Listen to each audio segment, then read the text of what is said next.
At last check, baby Alfie Evans is still clinging to life, which his doctors reportedly did not expect to happen. He's a 23-month-old toddler in Britain who's captivated the world.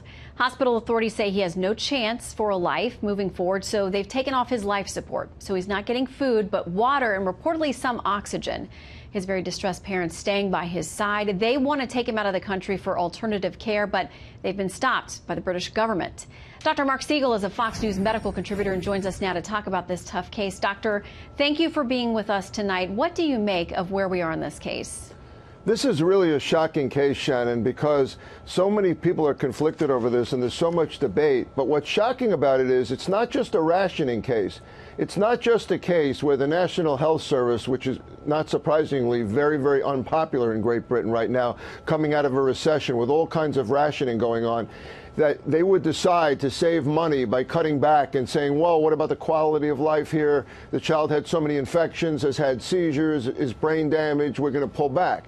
That's the rationing part. But the parents are saying, we want to take the child out of the hospital, keep him on life support, and take him to another country which is ready to accept him. So then it becomes a moral issue where literally the government is superimposing their judgment on the parents, on the child, and using a 1989 Child Abuse Act that was designed to prevent parents from abusing children, which is clearly not the case here. So I think the legal aspects of this are all fouled up, and clearly the medical aspects. Shannon, in my entire career, I've never had the government ordering me to stop taking care of a patient, not once. Well, yeah, and there's some interesting cases in the past. Aisha King was a little boy who years ago in the UK, the NHS was treating him for some type of brain cancer, and he wasn't getting the care that his parents thought he should get. They took him out of the country without permission. They were eventually arrested in Spain. They'd taken him to Prague for care. They now celebrated 3 years cancer-free for him. So there was another treatment somewhere else, another country, another place that was willing. And in their case, it worked. These are UK parents. In Texas, though, what people don't know is that hospital administrators there also have the ability to go to court and to petition when it's time, they believe, to take off life support. A father years ago got in trouble because his son was there after suffering a stroke. The doctors wanted to take him off life support. This guy took a gun to the hospital and said he was going to buy whatever time he could with his son.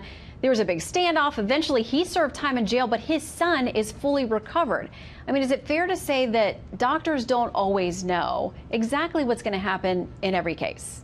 Yes, Shannon, and by the way, in addition to Texas, those laws are in existence in Tennessee and Connecticut in the United States, so it's a fair point you're making that it's not just the UK. But to your other point, of course we don't always know. And you know what really bothers me about Alfie Evans? We don't even have a diagnosis here. I mean, I haven't seen, obviously, all of the imaging. I haven't examined the patient, but the doctors can't even tell us what he's suffering from, just that he's getting worse. So, of course, we would want another set of eyes on it. We would want other physicians involved. We would want other hospitals involved.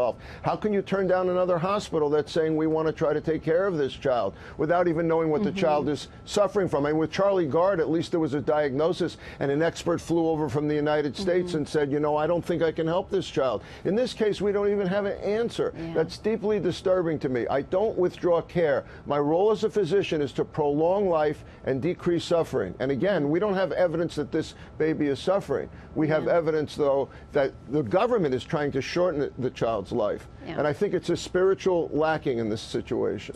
Well, you've always given me good medical advice. For that, I am thankful, Dr. Siegel. Thank you for weighing in on Alfie's case as well. Great to see you, Shannon.